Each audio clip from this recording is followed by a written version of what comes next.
Hello, everyone. My name is Frank Anthony, and welcome back to Let Me Be Frank, episode 74.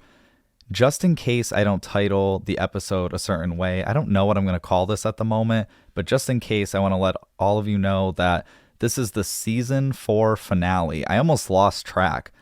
Honestly, maybe it's the old age, which, speaking of, I am 29 now, the big 29. Oh my God, almost death, almost 30 years old, and then it's just downhill from there. No, I'm just kidding, but I'm 29 years young.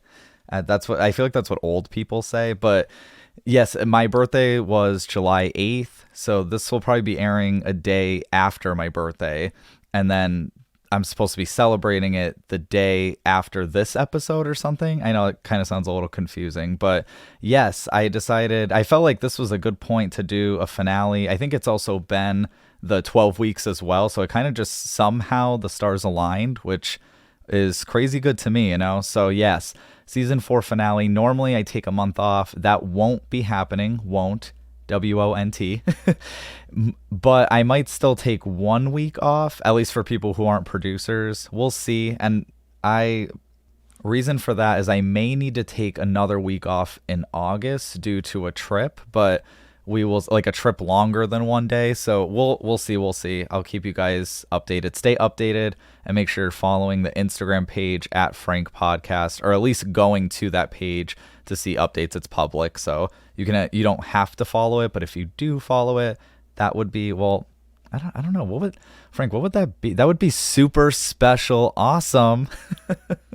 I know, so lame. It's because I'm getting old. But anyway, what's new with Frank? Well, yeah, my birthday just happened. I have some plans on what I want to do for my birthday. I just don't know if they're going to happen or not. So what I did with a couple of my friends is I kind of laid out a few different options because I wanted to give them different options instead of just saying, like, instead of being a birthday zilla and going, we're doing this and we're going to do it this way and stuff like that. I decided to give a few different options, and each option there's a few different things to do within the day. I felt like that was like kind of a fair way to do that. So yeah, it may be 1 or 2 of those 3 things that I came up with. So yeah, that would be cool. I'll also attach, which obviously you don't have to do this either, but I'll put the link in the description, my Amazon wish list. Most of it's books, so it's not like, you know, you're buying me like a sex toy or something. Like it's something knowledgeable. Not that sex toys aren't knowledgeable, but you know, I'm a book kind of guy.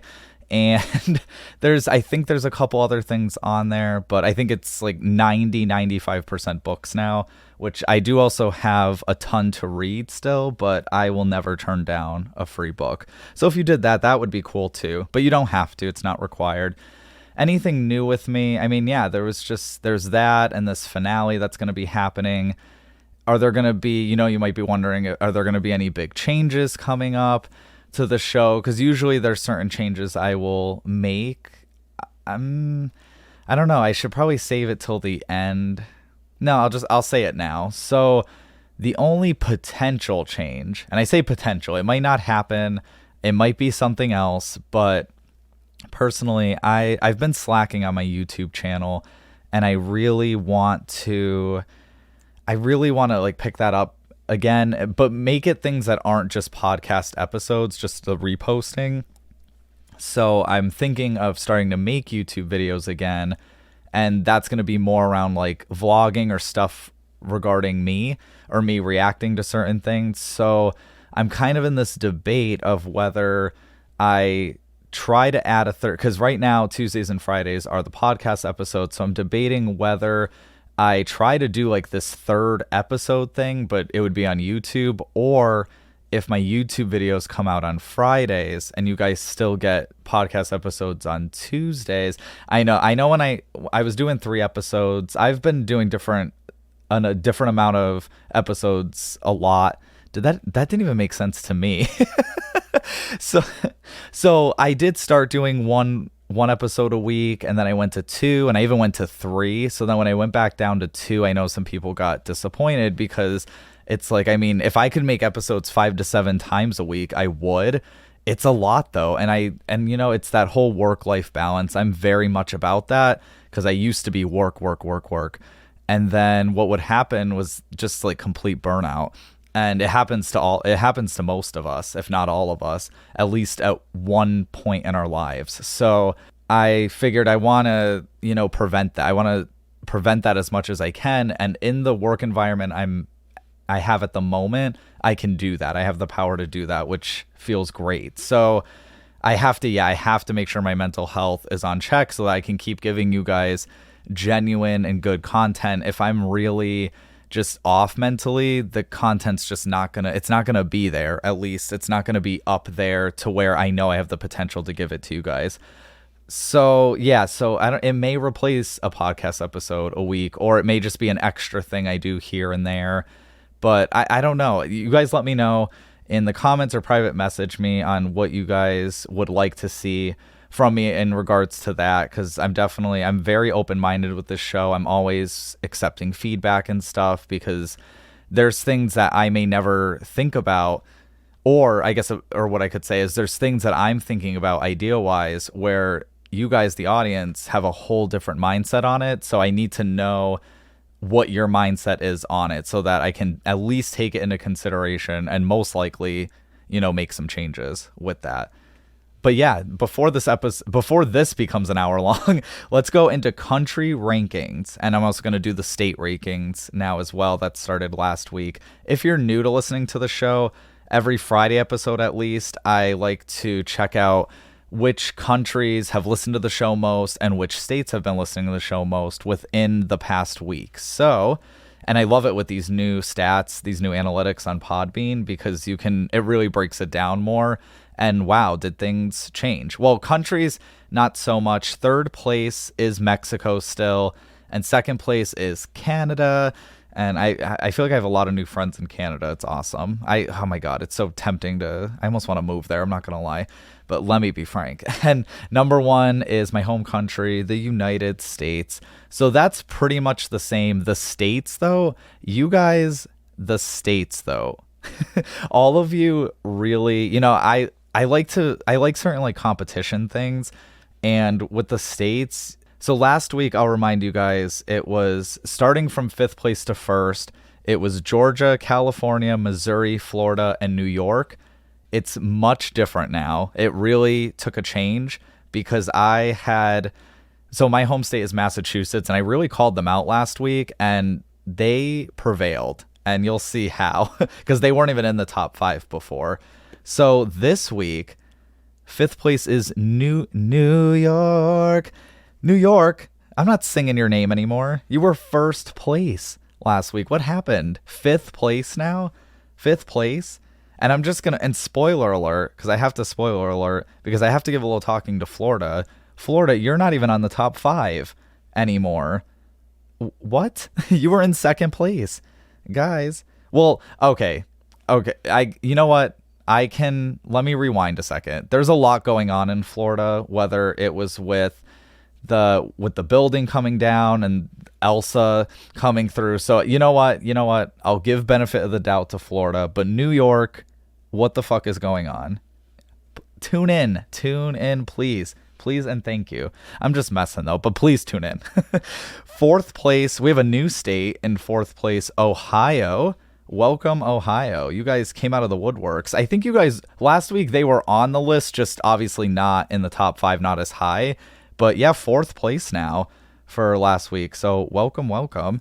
3rd place is California. So California moved up a spot from 4th to 3rd. So hey, I feel like I have some new California friends too. So I'm gonna have to. Well, it's New York, California, and Canada. I definitely need to go visit. I've been to New York before, but I've never been to California. I've never been to Canada. So I need to go visit sometime. There's some new friends that I need to, definitely go visit. I gotta just find the time to do that. 2nd place is Massachusetts. Finally, you guys really rocked it, because I was sad when you guys weren't in the top 5. So now that you guys are in 2nd place, I expect Massachusetts to stay in the top 5 at least, or stay up there, even in the top 3. I mean, it's my home state. Please support your Your Boston boy. And first place this week is Missouri. Missouri last week was in third place, and they really shocked me. I didn't even realize people in Missouri listened to the show, and now Missouri is all the way up in first place. So thank you so much, Missouri. And obviously thank you to any state or country that is checking out the show. I really do, sincerely say thank you to all of you. Missouri, though, you are up there now. You are the king of the week for the state. So congratulations for that. Quote of the day comes from producer Alexa H. I warned this before in a past episode. She sent a lot of quotes, so thank you for that. So producer Alexa H sent, "What if you are your soulmate? What if knowing that is the thing that attracts someone who is whole-souled too?" Damn. I wish I knew that years ago. Like that's something that I know when I've entered relationships, that's something I definitely have forgot. And I guess even when I wasn't in a relationship and I was strongly looking for one, we're guilty of saying, "Oh, I want to find my other half." That's such a common phrase that I weirdly don't hear as much anymore. And I'm wondering if it's because of quotes like this. Because, yeah, I mean, we all have a whole soul, a full soul. And I think before we're able to love someone else, we have to love ourselves, which is really hard to do. Last year I've loved myself here and there. I've told myself that. But last year was when I truly could say, regardless of what my body looked like, regardless of my career, regardless of a lot of outside factors, I was able to say I love myself. And that's something I was able to look in the mirror and say that. And that's really hard to do. So if you can do that, you are a powerful human being.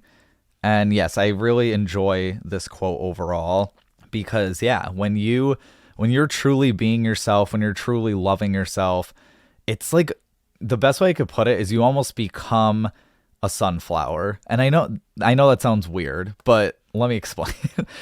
You become the sunflower that attracts bumblebees to your energy, which I guess people could also say the law of attraction is another way of putting that. But I like my bee analogy, okay? My bee and sunflower analogy. Leave me alone. So, yeah, so you end up attracting what you are trying to attract yourself. So I do like the quote. Thank you, Alexa, for that. So without further ado, the rest of this episode is me answering questions. This could be about me. This could literally be a random question. And this is the first time I actually don't know any of the questions. Thank you to my roommate. He wrote down, which I feel bad because I was like, "Can you write down the questions? I just don't want to take a peek by accident, start thinking of answers. I really want to answer them on the fly." And he did that, which I really appreciate a lot. I just feel bad because it's like the one time I got the most questions probably compared to the other time. So I'm like, oh man, I have to pay him for that. Cause it was, no, I don't know if it was a lot. I think it was 16 or 20 questions or something. So not a ton. It wasn't hundreds, but for my show, it's really hard to get questions whenever I do an Ask Me Anything. So yeah, thank you guys for sending those in. And these are all going to be anonymously read, which a lot of them that were submitted were through the Survey Monkey link. And I think there was only one or two that was actually from a profile publicly.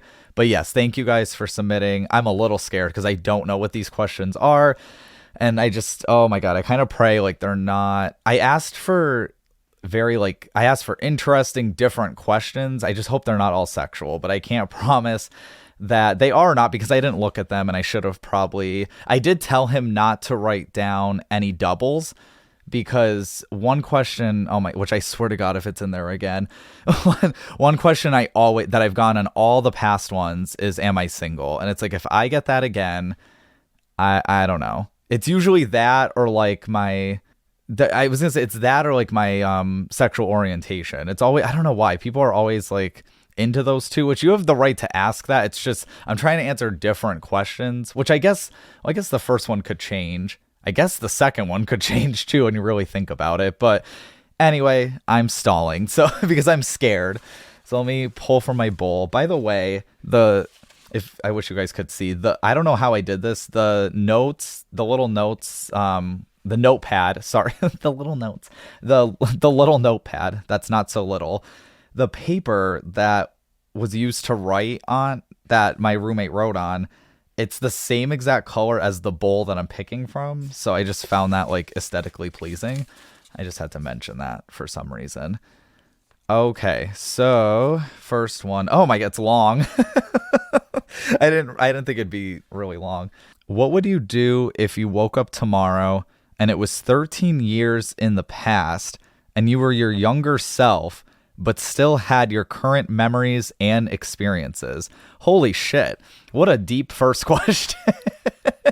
I have to process this still. What would I do if I woke up tomorrow? It was 13. Okay, so hold on. Let's break this piece by piece. So 13 years ago. So now that I'm 29, I'm pretty good at math. So 16. 16. So I'd be 16.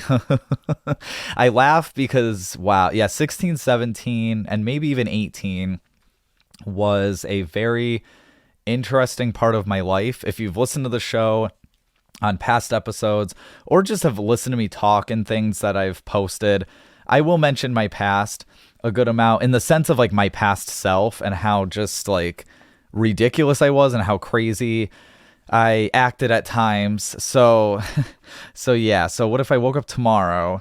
So I'm my 16-year-old self, but I still had all my memories. So I can't say like, oh, I would have, like, I guess I can't change, whatever I did, or I have the memory of all those things I did. So this kind of doesn't have to do with like, I feel like this is kind of random, but one thing that I can think of off the top of my head that I would go do if I were to go back is I would talk to more people. And I know it sounds weird. I did talk to a decent amount of people, but I think I would have opened up more, and I would have branched out to other cliques. And I think that was the issue. There was all these different cliques in high school, and I felt like the clique that I was in was, I mean, at the end of the day, most of them are good people, but when I say I don't, oh man. I'm dancing around this, because I'm not trying to insult any of my friends or my past friends in any way, but let me be frank, we were toxic.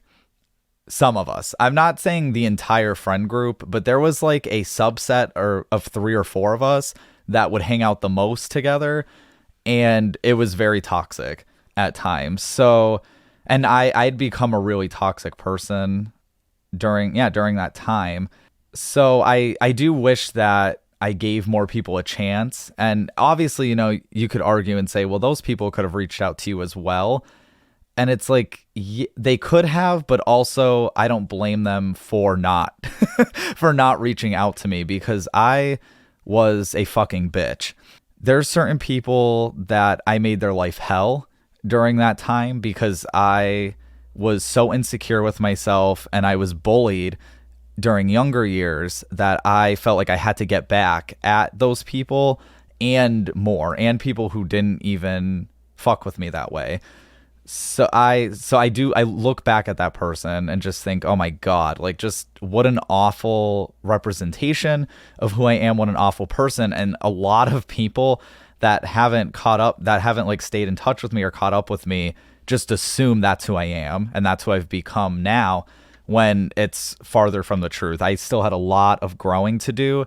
And my issue at that time was that I thought I was perfect and that I didn't need to change anything. And I was very wrong. And there was a lot I learned, and damn, like those lessons beat the shit out of me. I'm not going to lie. Like they needed to, though, because if they were subtle, I don't think I would have woken up from certain things. But those lessons that I learned really beat the shit out of me in a good way, in the sense that it was enough to wake me up from this fantasy of I'm perfect and everything, and I'm going to live this perfect life and have this perfect partner.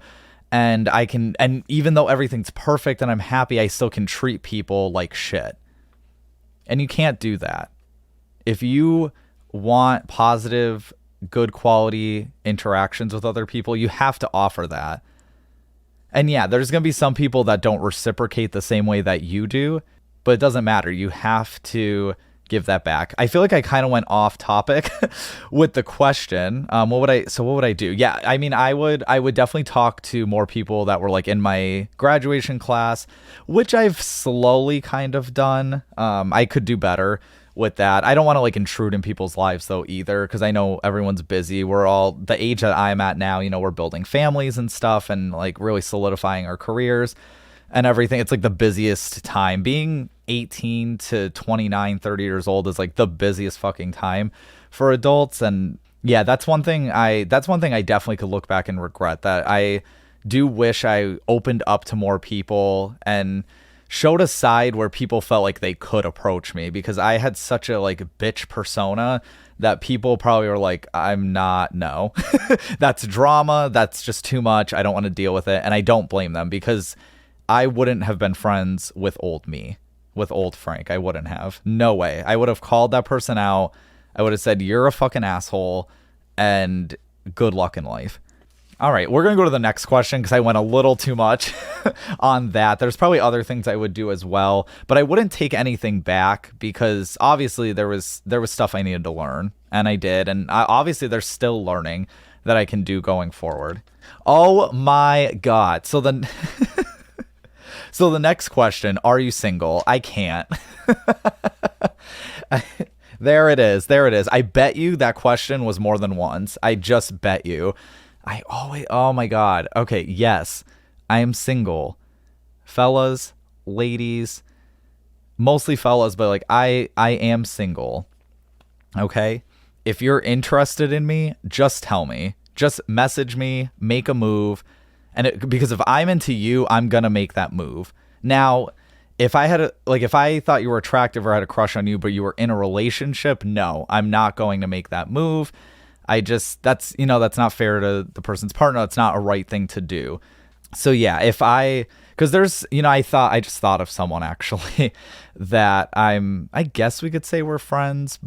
I do find him, there is this guy that's I find him very attractive in more than just a physical way, like learning about him more and just knowing certain things about his personality and how I feel like we have a lot in common, where I'm like, yeah, we could probably be a really good relationship, but they're with someone. So it's like, I'm not going to be a homewrecker in that situation. I'm not going to tell him how I feel, because that's not fair. He's not available in that sense. It's mostly not fair to his partner, but it's not even fair to him either to even like try to complicate his relationship. But yes, if you're interested in me, who is single, just reach out. Even if it doesn't, I don't know, like even if we're not attracted to each other, or even if we tried and things don't work out, we can still be friends. I'm open to friends. Now, close friends, that's a whole different thing. I try to make a lot of when it comes to free time, I don't have a whole lot. So like if I give it to you, like it's a few people I want to give as much of my time as possible, but we can still be friends and talk and see each other once in a while. But yes, just reach out. Okay. Just reach out, because there's so many people that ask if I'm single, and then it's almost like you guys are like too afraid to tell me that you want to date me. So it's like, just tell me. The worst thing that can happen is that I say like that I'm not interested. I probably won't even, well, I was going to say I wouldn't ignore you. There's very few people I ignore at this point, because like if they just, some people come off really aggressive or creepy, and it's like I'm trying not to have any more stalkers than I've had in my lifetime. But also too, there's times where like my messages will blow up and I just haven't been able to read them all, because there's like, if it's Facebook Messenger, there's just too many. I can't go through them all. Like they're getting put in different folders and stuff. But still, like, try to message me. I guess like Instagram message me might be better. I don't get as many messages on there. So like that's an option. And with Facebook Messenger, I would say like make it stand out. But yeah, I mean, there's different. I mean, comment on my wall or so. I don't know. There's a lot of different ways that I would I would give my phone number, but I'm sorry, I just can't do that because then I can't have my phone blow up in that sense. But yeah, just hit me up. Just try to hit me up at least. And if it's meant to be, it's gonna happen. It's meant to be. If we're meant to see each other's messages, it'll happen. Okay, next question. Okay, what's the longest amount of time you have been awake? So, for people that know me, I immediately think of one of my best friends that they'll like tease me, which I don't blame them either. So they're more of a night person, and I'm definitely a morning person. And there's a lot of jokes that go along with that prove that I'm a morning person. Yeah, when it comes to staying awake, it's like I feel like it's very normal. There was one time, I would have to say, so I went to this club one time. Well, that's a lie. Not one time. I went multiple times, but this one specific moment that I went to a club, normally clubs close at 2 a.m. So normally I go to bed in between 9 and 10 p.m. now. So like for me to even stay up past midnight is a miracle. Like there's just I get so cranky when I'm tired.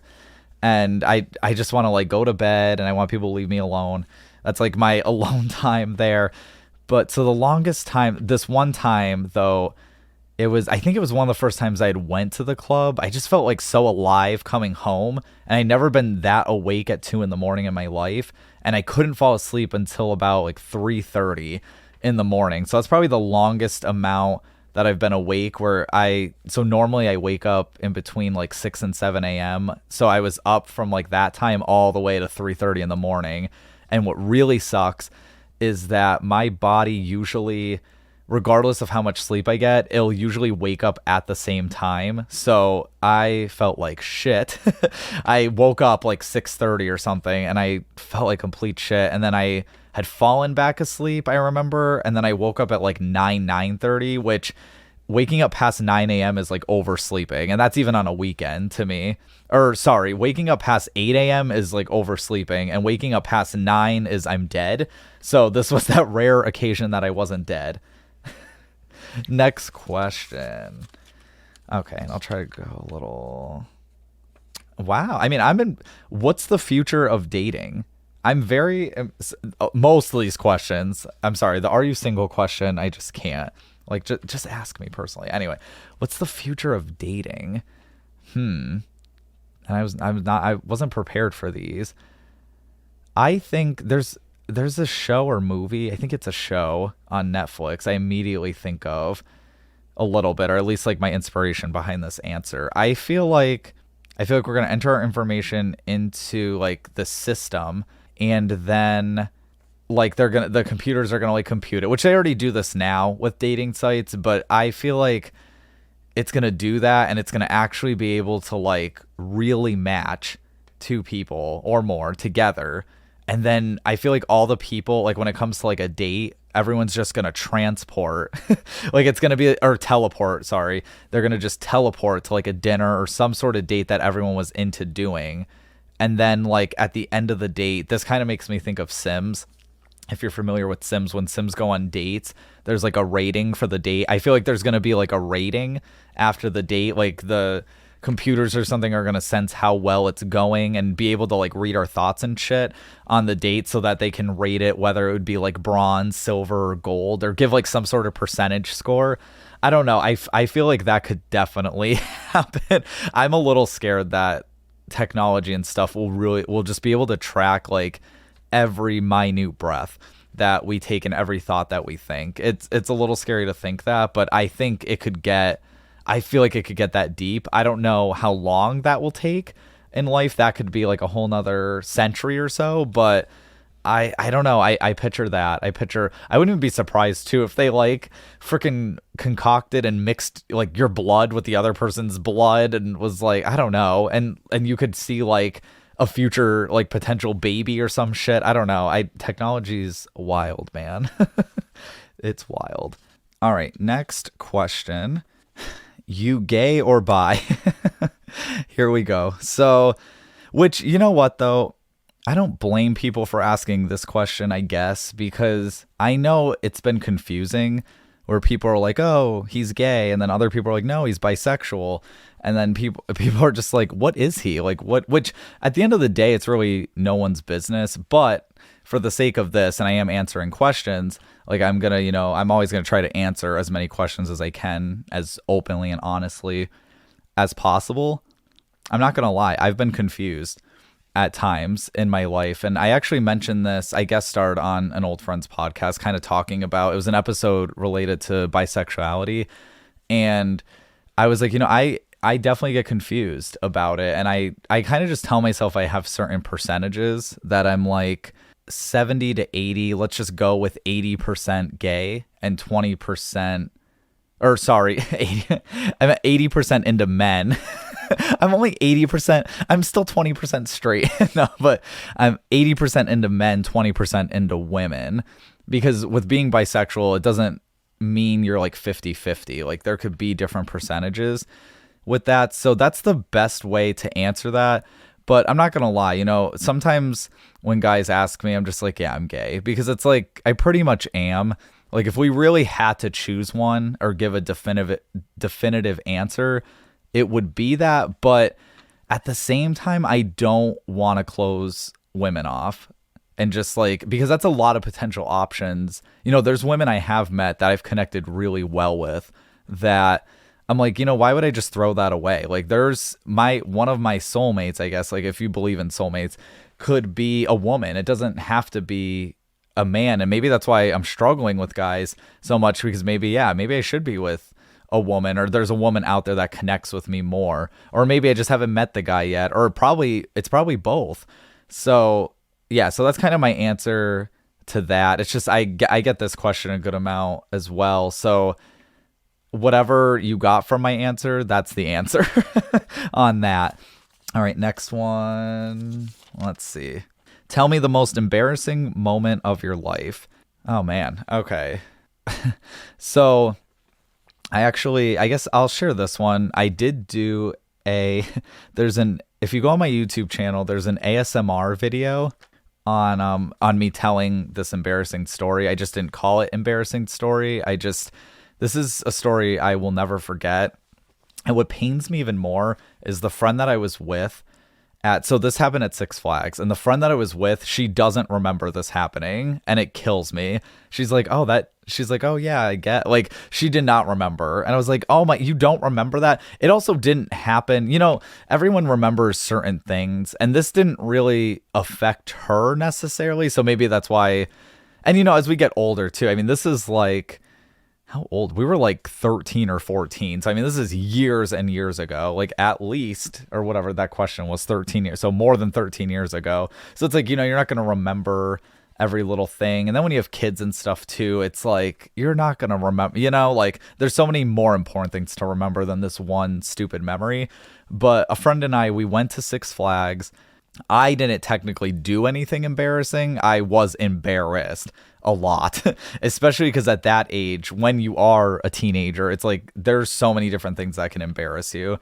And I would have never expected this to happen to me. So went to Six Flags with a friend. We went on the Scream ride. And if you're familiar with the Scream ride, every side of it's like a 3-seater on every side, which I hate. I don't know if they changed that. I haven't been to Six Flags in like 4 or 5 years now, I think. So I don't even know if it's still like that, because they always make changes to amusement parks like every year. But at the time, it was like a 3-seater. And since it was just 2 of us, we needed another person to sit with us. So she had sat. So picture yourself like sitting on the ride. She was on my left. I was in the middle. And this random guy comes onto my right. Or that came out wrong. But he sits next to me. And he was extremely intoxicated. And this was like a young adult man. Mind you, like we're teenagers. And he was like just out of it. I was shocked they let him go on the ride. I was shocked. Now that I think about it, I never thought about this. I was shocked he was able to fasten himself in and he didn't just fly out of the ride. I mean, he was so intoxicated that I'm just surprised they let him go on and that he was actually fastened in. Like, it's extremely impressive, honestly.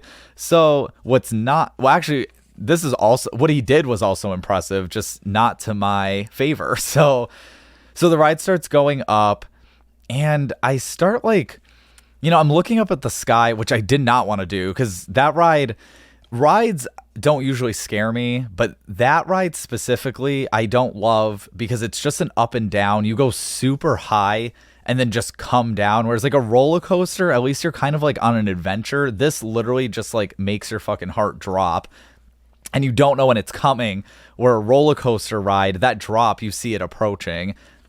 The scream though, it'll just randomly drop down. And I'm looking up at the sky quick and I'm just like, and I'm asking my friend, I'm like, is it raining? Like, I felt like these drops, but then I'm realizing I don't feel the drops on like my head, where like normally that you would feel it like on your head or your shoulder or maybe even face. Like you would feel like the drops there. I felt them like on the lower end of me, like my leg. And I was like, that's weird. like my lap area, my leg. And it's not what you think. Because you might be thinking, oh, like you pissed yourself. Nope. That's not that. That would have been another thought. But no, the man next to me was peeing on me. And I know you might be wondering, like, fucking how. I really can't remember how. I don't even know how that managed to happen, but he peed on me on the ride. And the ride's I'm like screaming. I'm screaming because of that more so now. Like, I'm like pissed off screaming. And the ride's doing its like up and down thing. And that guy just like walks off. And I was very, at that age, being 13, 14, I wasn't, and especially this being like a grown man, I wasn't going to be confrontational about it, because I definitely didn't approach him because I probably was scared, if I could remember at the time. But my mom had to come all the way there to bring me a different pair of shorts.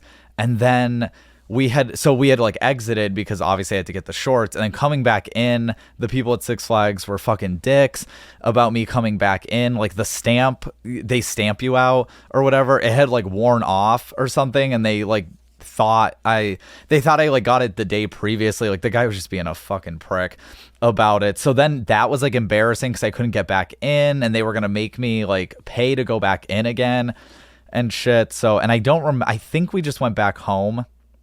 I think I called my mom because she still was somewhat close, and she wasn't happy about that either. And I think my friend and I just went back to my place and hung out. But yeah, I could not believe that happened, and I was really embarrassed because it did look like I wet myself, or like I was wet, and just like the smell of pee is awful. And from a drunk man, it just was really bad for some reason. I don't know if it was like a hygiene thing or if it was just because pee smells, but yeah, that was probably one of the most embarrassing moments of my life, and it was something I couldn't even really control at the end of the day. Sorry, I read this quick in my head because the way this question's worded. What game do you dominate when you play it? Like, the word dominate. Okay. Let's see. So one game I can think of off the bat, and this kind of goes back to that friend too that I was talking about in the last question, because her and I are probably too good we're way too good at this game, and it's a very random game. Out of every video game like in the world, my friend and I we had mastered Mario Party 7. And I know you might be thinking, oh, well, Mario Party's kind of luck. Like, it's mostly luck. Mario Party 7, I felt like you had to have skill in the mini games. I think there was some skill involved there. And her and I were just really good. Like, I mean, people won't even play. So I own all the Mario Parties now. I own one all the way to Super Mario Party, which is the latest. And by the way, do you guys know about Mario Party Superstars coming out for the Nintendo Switch? I can't fucking wait. And if Daisy is not a playable character in that game, I'll kill someone. Or Toad. I need at least one of them. They're my two main players. If Toad and Daisy aren't playable, I'm suing Nintendo. Anyway, so I'm always telling people, please don't sue me. Now I'm going to sue. In this episode, I'll be suing you. No, so yeah, Mario Party 7, people won't even play that game with me anymore because I mean, there's been times. So normally in Mario Party, for people who aren't familiar with Mario Party, it's like a board game type thing. You go around the board and you try to get stars. You play games to earn coins to buy the star, and the star moves around and shit. With like a typical Mario Party game, I mean, I don't know, you'd have like a couple stars, like maybe 2 or 3 at most, depending on who you're playing with. I would just dominate to the point of like, I'd have like 10, 12, 15 stars on playing Mario Party 7. I'd be going to fucking town getting as many. Like I would always be aiming for double digits when I got stars in a 20 turn thing, or like 20 to 30 turn. Probably not 15, but I would at least need 20 turns to get double digits, I think. But yeah, like that's how much I would put so much strategy in my own head. And her and I, my friend and I, who's also, I forgot, she's a producer too. Forgot to mention that.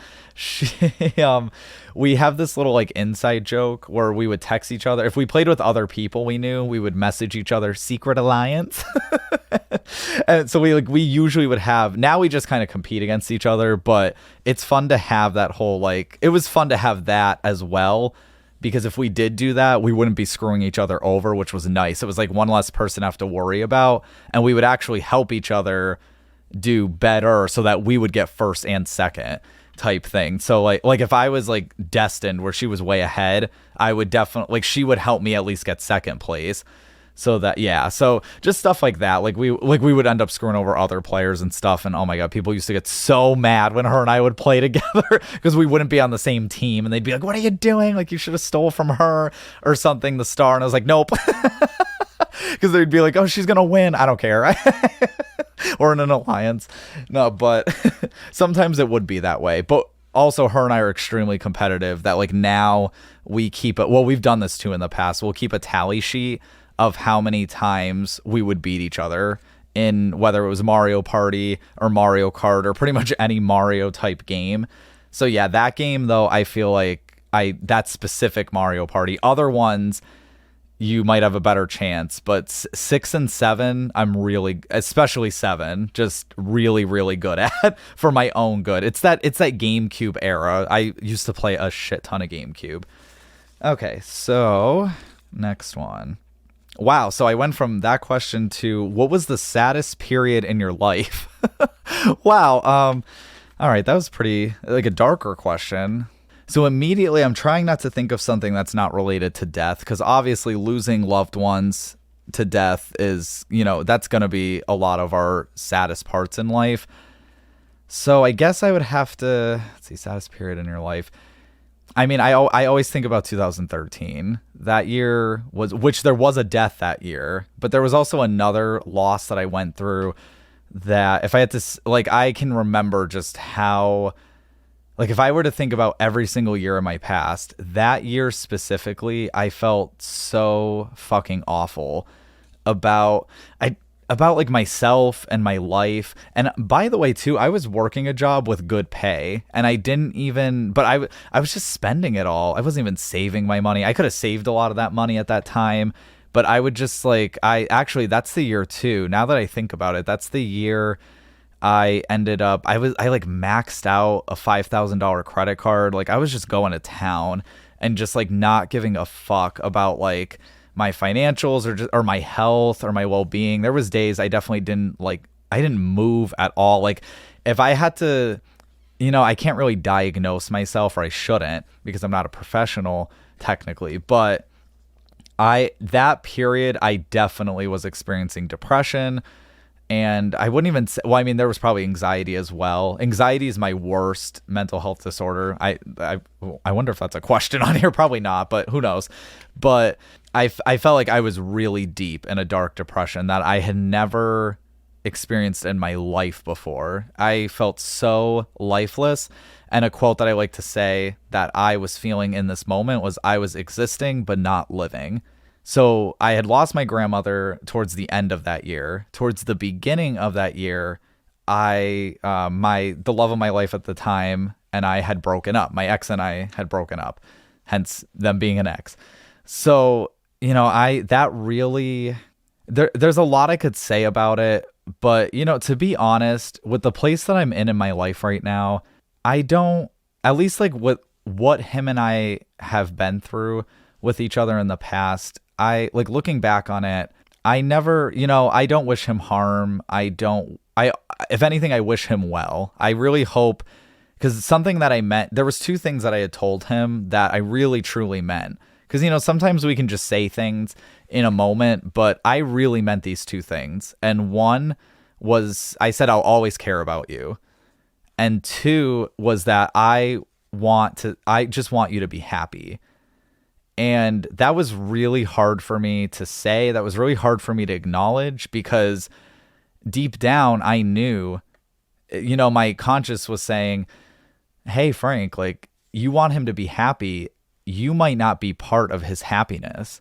And even if I even think on that too hard, I probably would tear up still a little bit, because it's really hard to accept that, right? Especially for someone that you loved so much in the past. It's really hard to accept, hey, this person was literally someone that you were going to marry at one point in your life, and now they don't exist in your life. You don't talk, you don't see each other. It's just like you guys are almost strangers, and I don't even want to say almost strangers. We are strangers to each other, technically, because we haven't seen each other in, some time, in quite a few years at least, or even talked, or it's been a couple years now at least, I think. So, it's like we don't know each other anymore. We don't know who the other one is today.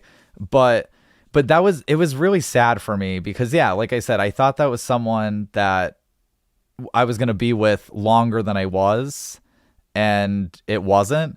And we kind of were mutual about it. I was thinking about ending it, and then I was like, I'm going to fight for it. And then he ended it. And if you really want to know more about this relationship, I did, if you go on Instagram, guest appearances, I was interviewed on the podcast called You Can Tell Me, and they're all about like healing from breakups. And there was a really good interview I did on their show. So if you want like more anonymous details about that relationship, that's there. I'm not going to talk about that on here, but yeah, I mean, it was a really sad period because of that. And because of then losing my grandma later on. Now, mind you, when we had broken up, I was living with my grandma, and I look back and I realized that her and I could have done so much more together during that year. Her and I were in, and I don't think she really showed other people this either. Her and I were in these really depressive slumps during that year, especially. And I just knew something was off with her too, but I was also so deep in my own grief that I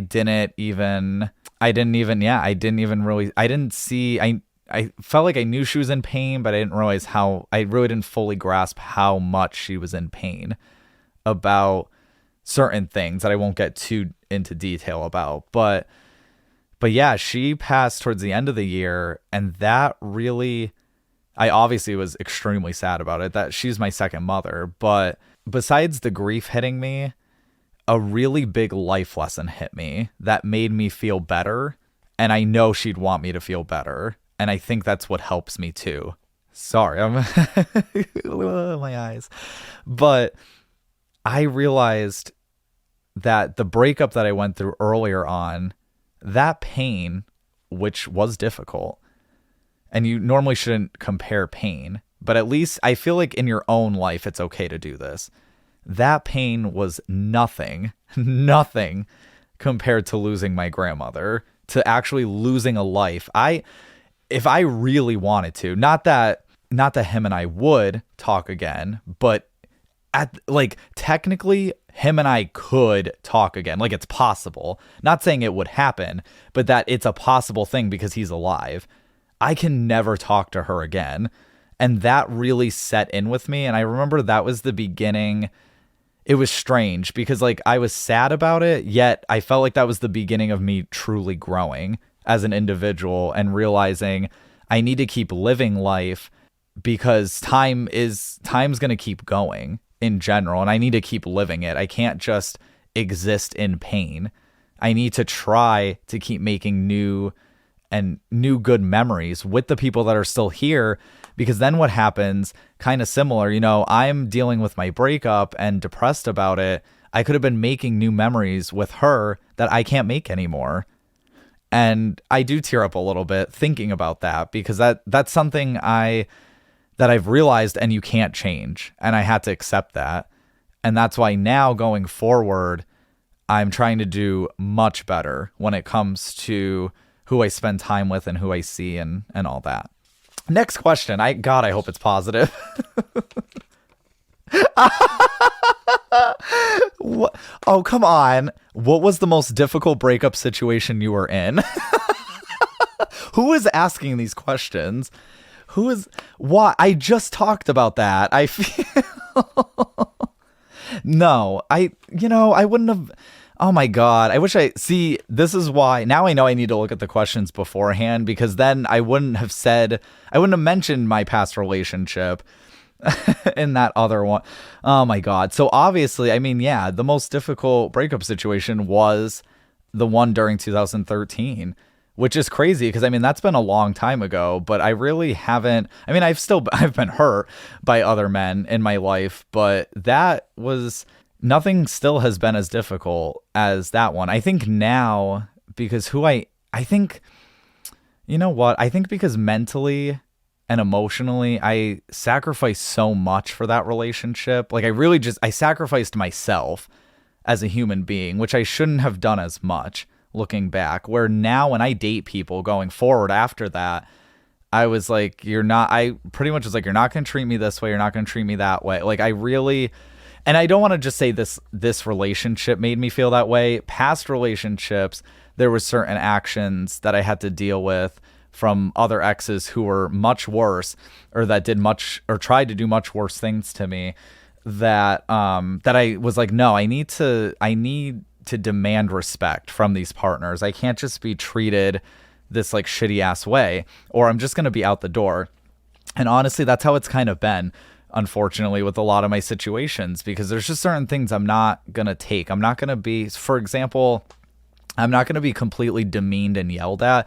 I get it. People get into arguments, and, people are going to, in relationships, you're going to fight, but you don't need to name call me. You don't need to call me a fat slut, or you don't need to like put down my family members or my friends, or like you don't need to there's a different way of going about those types of conversations that are much healthier. And I learned that.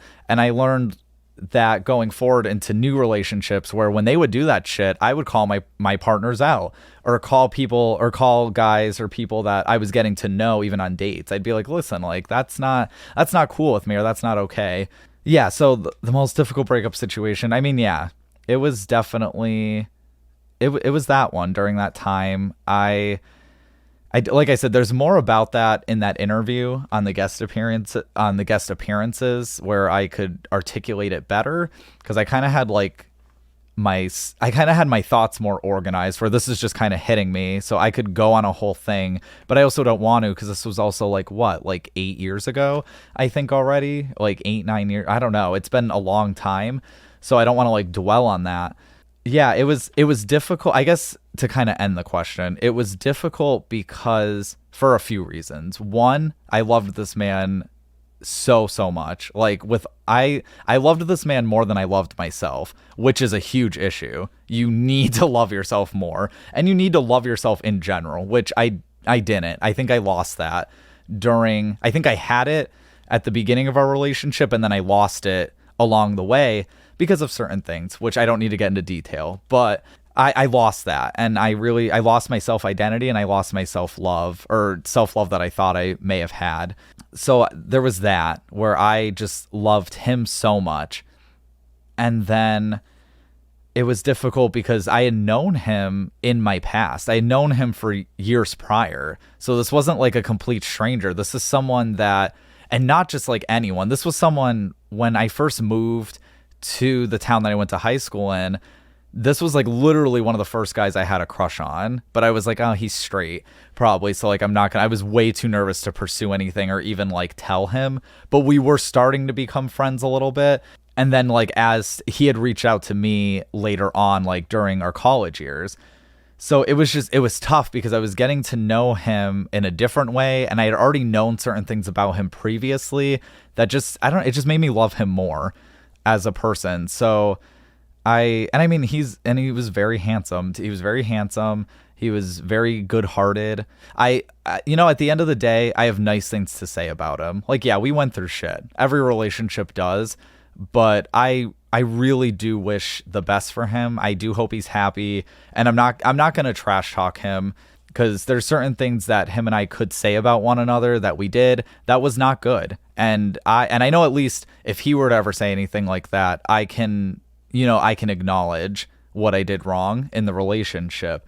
But yeah, I believe we really loved each other, and that's what made it so difficult for both of us. There was so much we both still had to learn when it came to dating people and just in relationships. And once again, I felt like I knew a lot about relationships, and I really didn't. All right, so next question is, okay, so this is like a podcast related question. Finally.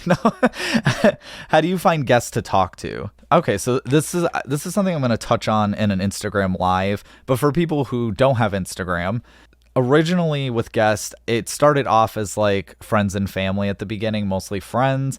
And then I discovered this website that's great called matchmaker.fm. And they don't sponsor, by the way, but matchmaker.fm, they have tons of podcasts on their website, and they also have tons of people who sign up who are looking to be guests on podcast shows. So it's just really cool that podcasts and people who want to be interviewed. So for example, maybe you just wrote a new book and you want to be interviewed about it. It's a great platform to find people who would want to interview writers or whatever, which my show really interviews. I interview almost anyone. So it's pretty open. It's pretty vague when it comes to like a specific type of guest that I'm looking for. But that was a platform I used. I use it here and there now. I don't use it nearly as much anymore because now the show has gained some popularity where now people reach out to me and they're like, hey, I listened to your show. I really would like to be on it. Which is like awesome. That's awesome when that happens. So yeah, that's what's been happening lately, where people will kind of come to me. If I do reach out, another way. So I won't spoil anything because I don't even know if this person's going to come on the show, but let's just say there's a certain celebrity who I used to watch on TV that I reached out to.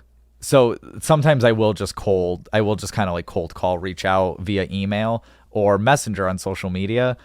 And this person said they were up to it. So just, be on the lookout for that. We may get someone like that. I don't like to say it for certain because we haven't set up like an interview time and stuff yet. So I usually like to confirm it once that interview is recorded, because then it's like, okay, then it's editing and posting it, and most likely it's going to go on the show. But yeah, you never know what can happen. So I don't like to like keep the expectations up there. But anyway, yeah, matchmaker.fm is a good site that I use.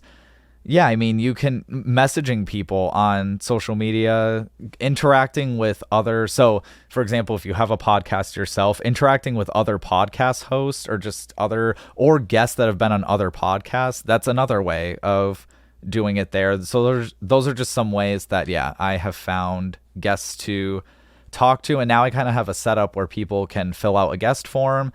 It links to my email, and I just start talking to them there, set up a record time. I'll eventually let them know when it's going to air, and I edit it and post it. And yeah, that's that. I try not to make it super complicated. I try to have some organization with it. All right, this looks like another longer question. Let's see.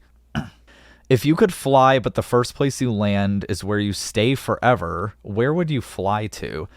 Oh man, there's so many places I want to travel to. If I had to, I never really talked about this actually.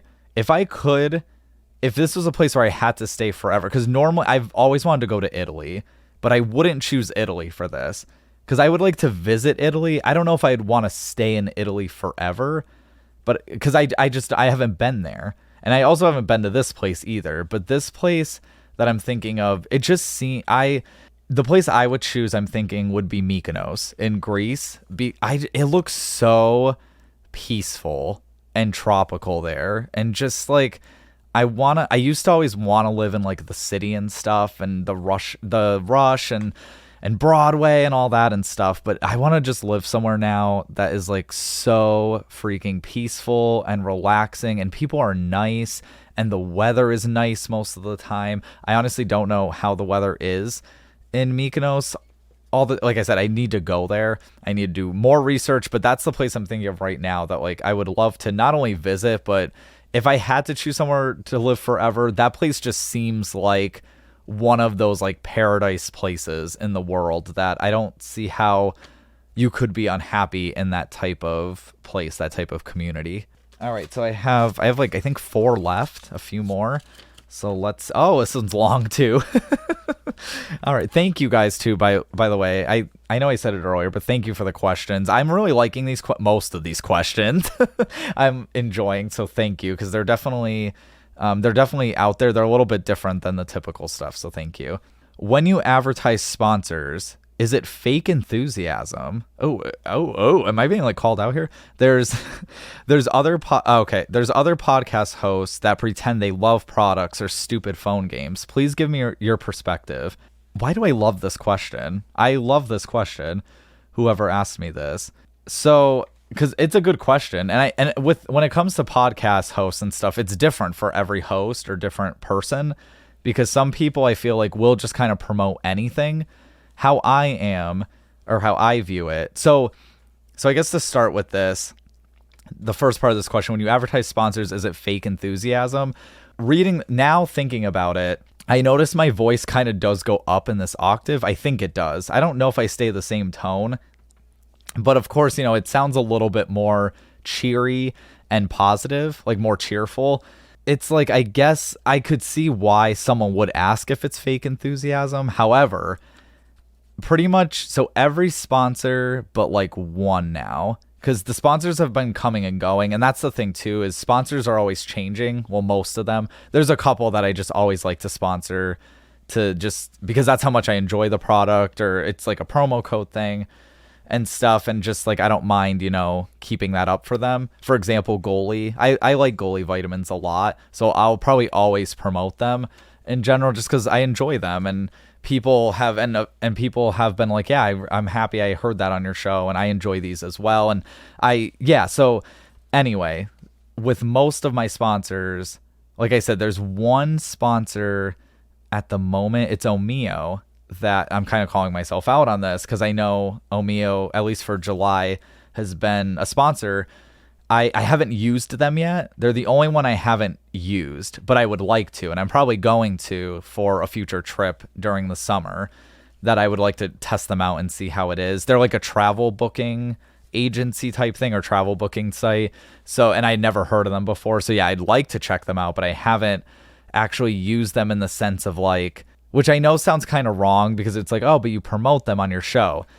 In my defense, there's 2 things with that. One, I was really trying not to travel in general because of everything going on with the pandemic, but also all the other, so for example, Goalie vitamins, I eat every day. Link Up Card has been a sponsor. I have their Link Up Card. Bruche, I own one of their toothbrushes. I'm trying to think there's been a lot of different ones. I mean, Anchor is using Anchor, and Podgo is an ad agency that I use, because I know I've advertised them. So pretty all of those, like I've used them and I've advertised them because I really like them, or I like them. And Omeo is something I think I would like. I just haven't been able to test it yet. So like technically, I guess you could say I'm being fake with that sponsor, but I usually try to advertise stuff that I do actually enjoy and actually use, because I feel like I don't understand, there's certain things, oh my God, what Bang Energy, and I'm not calling out the company necessarily, but I've seen creators that advertise Bang Energy and they've never drinking it ever. Or, a better example I just thought of, when people do like the skinny teas and stuff, or like Fat Bomb type, whatever, like, slimming drink stuff. Those people aren't using that shit. Most of them aren't, at least. I usually, like, they're just doing the sponsor because the sponsor's paying them really good money. And that's something I won't do. I get it too. Being offered a lot of money for one sponsor post or something is very enticing, but I wouldn't advertise. Hold my word to this, because hopefully I don't ever do this. I don't think I would, because of my history with eating disorders and stuff. It'd just be, in my opinion, it'd be irresponsible for me to advertise this. But those skinny tea things or skinny pops or something, like they do, like there's just stupid shit like that for weight loss or claims to help with weight loss or whatever, I will never advertise. Or I'm putting that on the record to kind of hold myself accountable, that I never want to advertise that type of stuff, because it's stuff that I know I wouldn't enjoy, or it's stuff that I don't believe in. So like, why advertise it? That's how I try to be when it comes to products. Or because this person said stupid phone games. I haven't advertised a phone game yet. If I did, I probably would, but it'd have to be one I played, which at the moment is like Uno. So I mean, I guess like if Uno wanted to sponsor, that'd be so cool. Oh my god, now I want Pizzeria Uno. Sorry, getting off topic. So Uno, the card game, I would sponsor them. I'm trying to think. I don't really play many other phone games. It'd probably be something I would try to keep up with too, if I'm going to use them as a sponsor. I wouldn't just, what was it? What's the sponsor? I can't remember the name now. It was like Clash of something. Or no, what? I don't know. I'm thinking of that. There was like some fighting phone game. Shadow Realm? No, Shadow Legends, something like that. If you watch YouTube all the time, people would advertise that Shadow phone game, and it's like I wouldn't advertise that if I didn't play it. So that's just how I am. That and they can offer me whatever, but yeah, no, I wouldn't advertise. You know who I would advertise, if you're listening, because I do use Book of the Month, that company. Please, I will please sponsor the show. There's so many good things I can say about Book of the Month. So it's stuff like that, like stuff I actually like, I feel like if you like it, you should refer it to people type thing. Don't refer like, I'm trying to think of a good example of something. What's another thing I wouldn't promote? I'm trying to think of things that normally people remote. I guess, I don't know if people actually promote this, but like a self-tanner thing, or like tanning in a bottle, or whatever, tanning spray or something. Like I probably would never advertise that, because I don't need to use it. I'm outside a shit ton, and I'm like almost half Italian, so I tan really well. And like I said, I go for walks all the time and stuff. So like I'm outside a lot, so I don't need self-tanner technically to like make myself darker. So that's probably something I would never use. So I wouldn't just be like, try the self-tanning stuff that I don't use at all, and I don't know what's in it, and I don't even know its name or I barely know its name, and I don't even know who made it and stuff. Like I kind of like to get to know products and like kind of get to know the company a little bit. I feel like when you do that, listeners can trust you more and actually take your recommendations seriously. All right, so now I have 4 more. Okay, so I'll try to go a little bit quicker. It's just some of those were long. Okay, what's the most important file on your computer? Normally this I felt like this normally would be a difficult question for me, but immediately I thought about the novel that I'm working on, that if I were to lose that, I'd be so pissed. People have told me about like losing their entire novels. Like they did a manuscript and the file got corrupted, or it just was gone. And that's like such a huge fear of mine. So yeah, that would probably be one of the most important files on my computer, because yeah, it's like I've made some progress with it, and yeah, it would really suck to have to start that over again, which right now it's the memoir. So at least like that story, it's based off of my life story. So I guess it wouldn't be as difficult to write as like to have to rewrite a whole fiction story really sucks. So next one, counting down here. Let's see. When did the saying "looks can be deceiving" really hit home? Oh man, this is like a deep one too, I feel.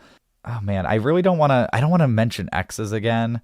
And this would be a different one, but this would be probably like my last ex.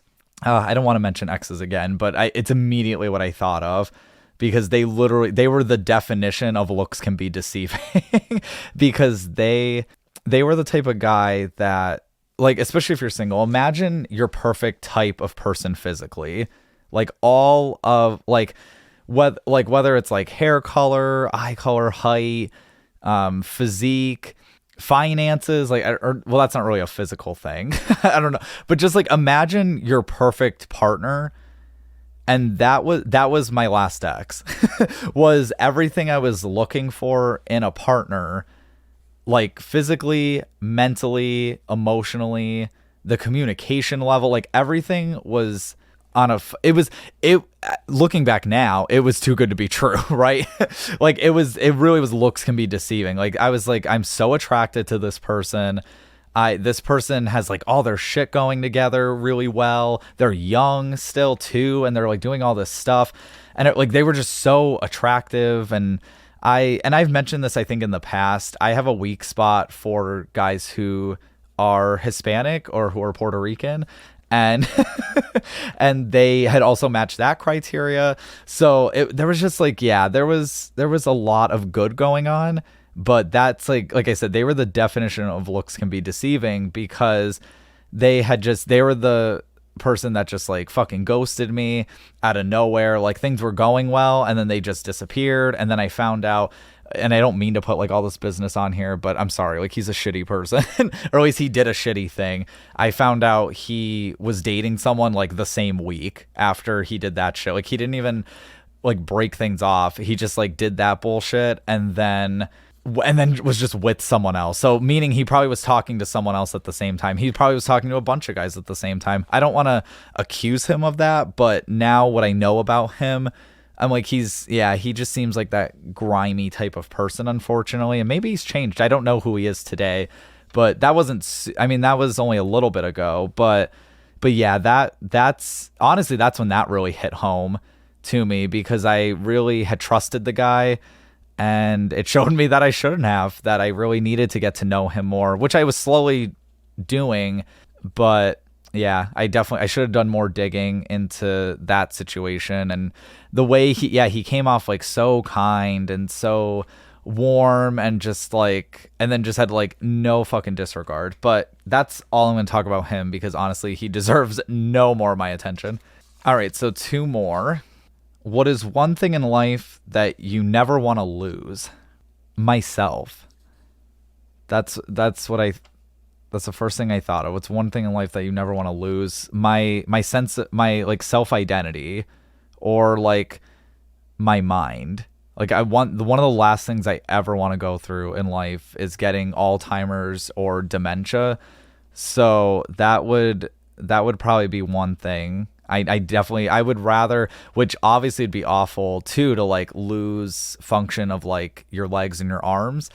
But I would rather be bound that way and still have my mind than be able to walk wherever I want to, or like have the freedom with my arms and legs, but have no idea who people are or who I am at times, or what I was doing, and just that lack of memory.